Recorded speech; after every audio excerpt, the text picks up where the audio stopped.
How do you think that mask ended up there? Do you think one from the cult placed it there, his wife placed it there, or do you think he's just imagining it? What do you guys think? He's skeptical, man. Yeah, I actually think that it's Alice who placed it there.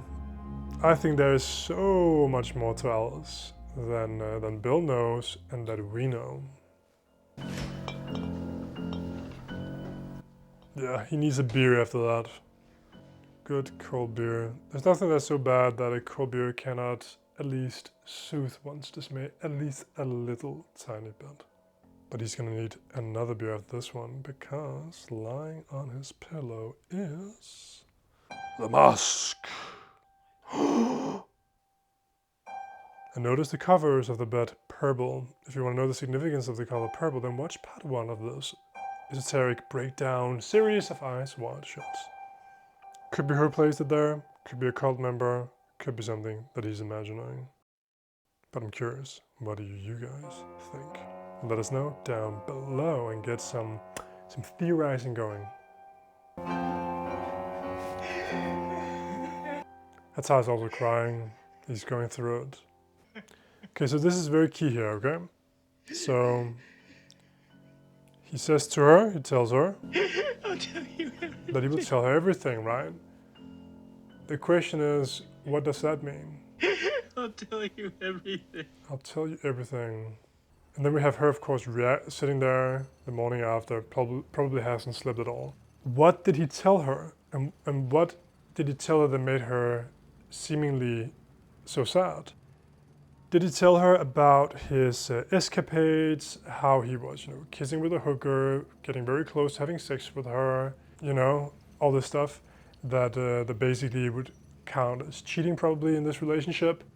Or did he tell her about what he experienced with the young girl in the tailor and what happened at the mass party and the woman who showed up dead and all this stuff, right? Did he tell stuff about his infidelity, about the secret society? That is a question.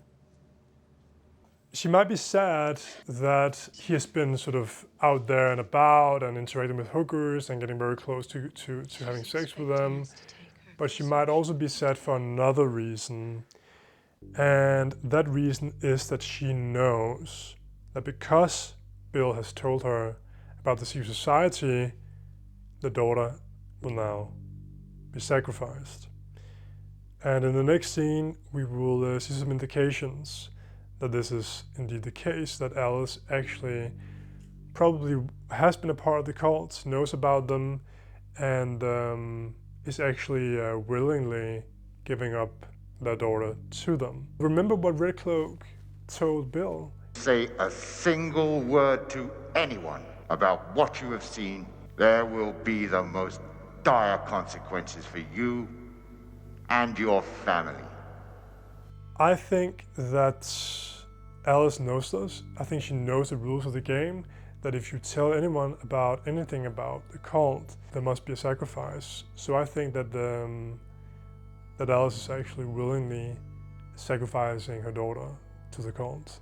And there are indications in the next scene that this is indeed the case. I was ready to give up everything. You, Helena.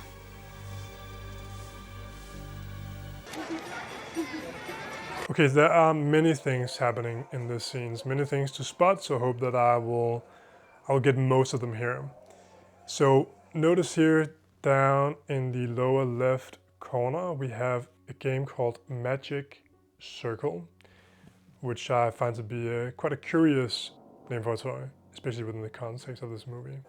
So theorize away down below what that can signify. We of course have kind of like a circle above that as well. And we have Alice very much being inside of that magical circle, sort of positioning her as a priestess. You know, when you conduct occult rituals, you do create a magical circle, either in your imagination or with real props. And then the person inside the circle is the priest or priestess who is facilitating the ritual. So her standing inside the magical circle, within this circle above the toys called the magical circle, would from an occult perspective position her as the priestess facilitating what is going on in this scene.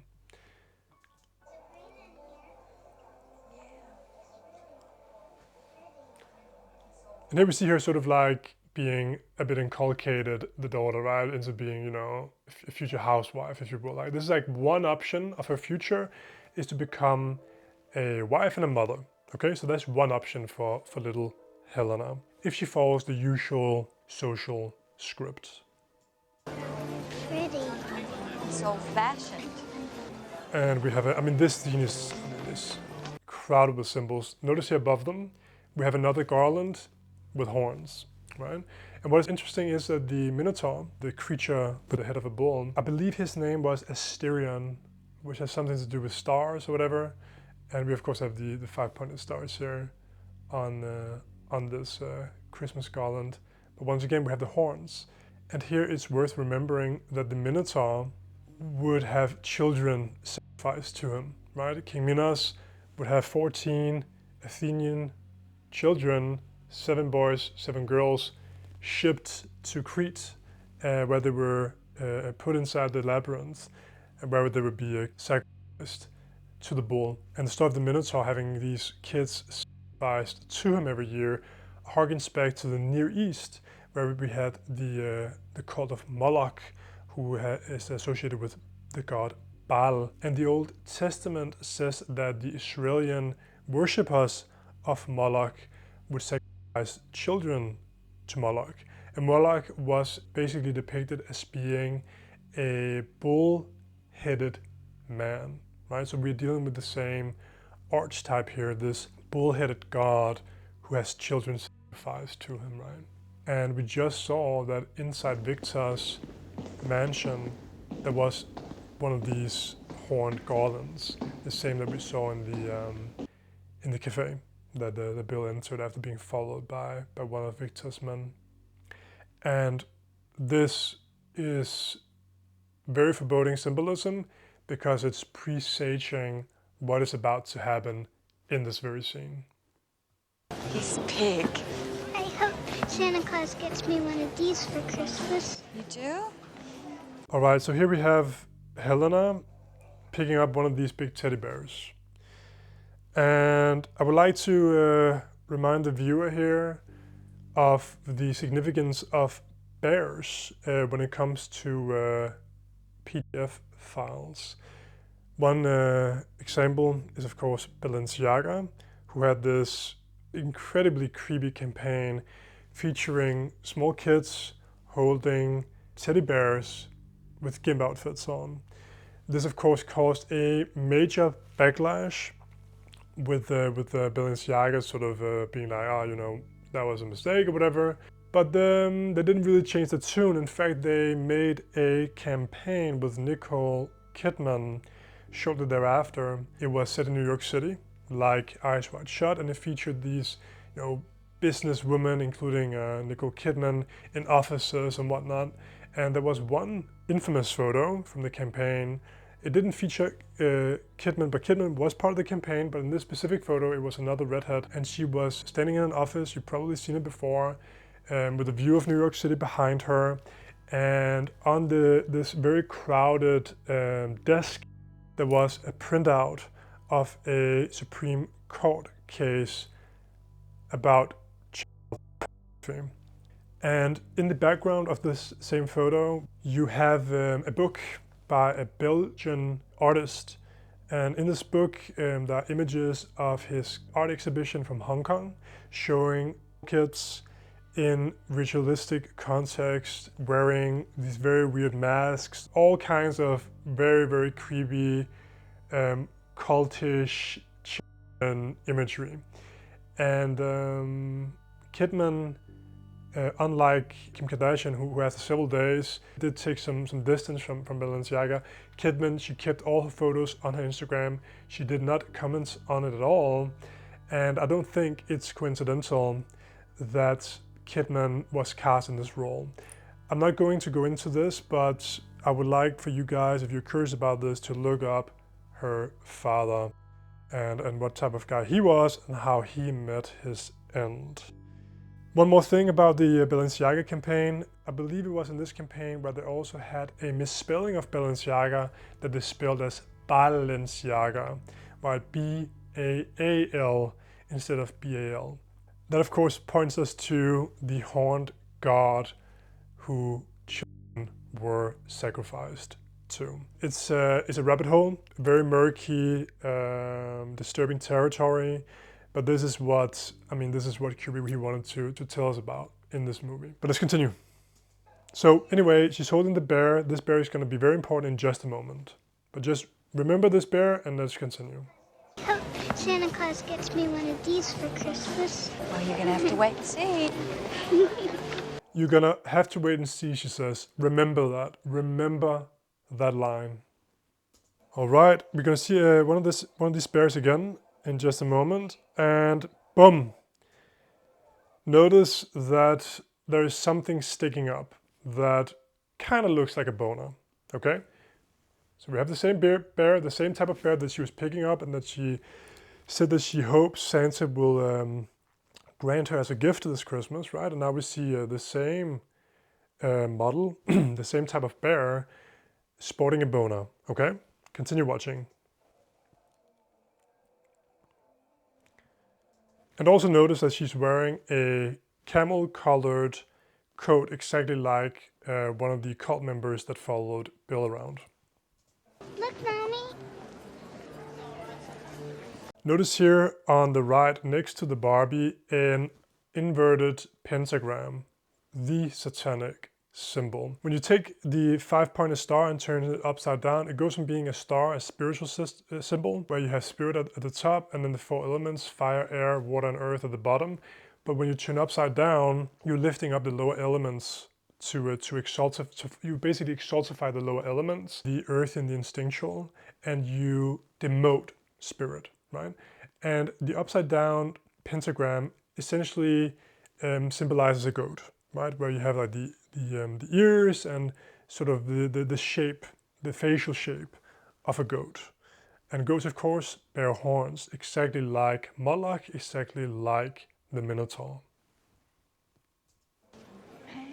Now we are back with the bear, and it's no longer sporting a boner. Instead, there's a little Barbie doll lying in his lap. We've already had established that this bear is male, right? It's sporting a boner, and now there's a little, a little Barbie doll lying in his lap. Disturbing. Very disturbing. Now, notice they've been just walking around casually, right? Very slowly. Notice how Alice now cuts in front of Bill and leads them down the aisle on the left. Right? They've just been walking, la la la la la. Then she cuts in front of him and makes a sharp turn down this aisle. And what might be hiding there? What do I think? I don't know. What might be hiding there? Well, that is our 2 friends from the party. Victor's party in the beginning, right?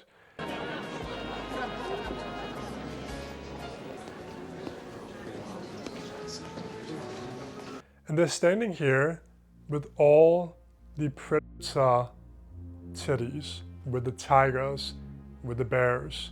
We haven't seen them anywhere else in the store. They've just been standing there. And another question for you guys, how often have you seen 2 old men in the toy store looking at the teddy bears? Sure, that could be very innocuous, kind of strange. Also kind of strange that these 2 men were at a party of a man who's part of a cult. And now they're standing here with all the predator teddies. Let's continue. Hey. And she looks over at them. Alice, she looks over at these men, they turn around. And where does Helena go? Well, she follows them. She looks back one last time like Mandy did before she was taken away. And we don't see her anymore in the movie. We just cut to another clip of the movie, and I want to just start a timer while we continue our commentary here. And I'm going to pause it when the movie ends because Helena's not going to return. And I just want to see how long that Bill and Alice are talking in this very busy toy store in New York City without checking on the little daughter. Let's see how long. We should be grateful. grateful that we've managed to survive through all of our... Survive? What does she mean by the survive? That the marriage has survived? Or that they have survived from his interactions with this cult that she knows is very, very dangerous? And notice how slowly she's talking, dragging out the conversation, all while Helena is, all while they're losing Helena. Am I sure? And again, why is she crying? Is she crying because, you know, oh, this is tough and Bill was out and about and she's been sort of mentally cheating on him and he's been low-key cheating on her? Or is she sad because she knows what is happening, what is going to happen to the daughter? We are up to 1:30 right now without them checking on the daughter in this busy tourist town in New York City. Where's the mother instinct here? We're awake now.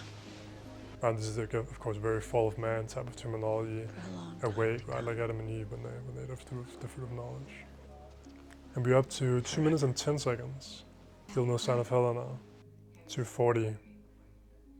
I do love you.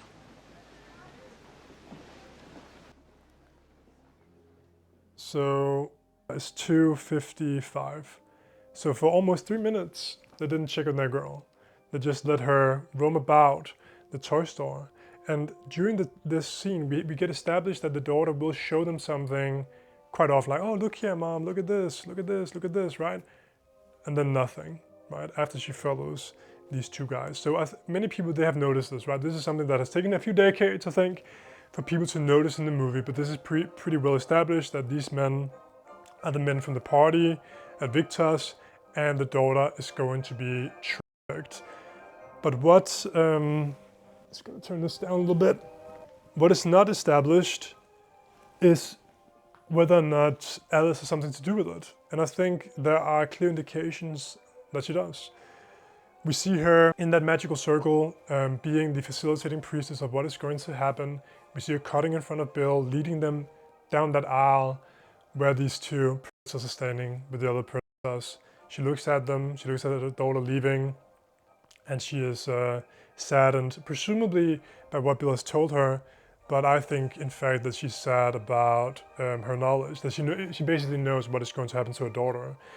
And this brings us to the redheads of the movie that I have been mentioning, right? So we see multiple redheads. We see Helena, we see the girl in rainbow fashions, we see Domino, we see Sally, we see Mandy, and of course we see Alice. I see these different women forming a potential sequence, a particular life that the daughter Helena will be led through. And I don't think that she's going to be one of these very decent street hookers, but one of the women who will end up in one of these mansion parties. I think there's going to be a fair share of brainwashing, a lot of drugs, and in the end, she will probably end up like Mandy. This is Stanley Kubrick, after 30 years of wanting to make this movie, warning us about what is going on in some of these elite circles. Something that was verified by the Epstein case, right? So when Victor, he says, those were not just ordinary people there. If I told you their names, I don't think you'd sleep so well. Well, we already know who some of these people probably are. We know that Bill Clinton was on Epstein's private airplane, Lolita Express, I believe 26 times. The IT staff on the island said that he was there. One of the women, she said he was there. And she of course showed up dead earlier this year. Other guys as well, right, that was associated with him. Kevin Spacey, of course, had many sexual allegations against him, two of whom showed up dead. And of course the list is much longer, and we'll see how many of these names will be released this month, because Trump has been pressured into releasing them, right? He thought he could brush it under the rug, but he's now being forced to actually release them. Will we get all the names? Probably not. But the fact remains that Eyes Wide Shut told us that this was going on before we knew it was going on. And maybe we kind of knew it was going on, but he certainly provided a lot of insight into this world. So that's it. That was our Eyes Wide Shut scene by scene breakdown. I would love to make more of these videos, going into more specific parts of the movie. This is by no means an exhaustive analysis, but I thought it'd be fun to watch this movie in Christmas time. It is actually a Christmas movie. I know that this movie is it's very relevant these days, especially with this deadline that the White House has to release the files and release the information that they have about that whole business. And with that, I would like to thank you for tagging along this esoteric Easter egg hunt of Eyes Wide Shut.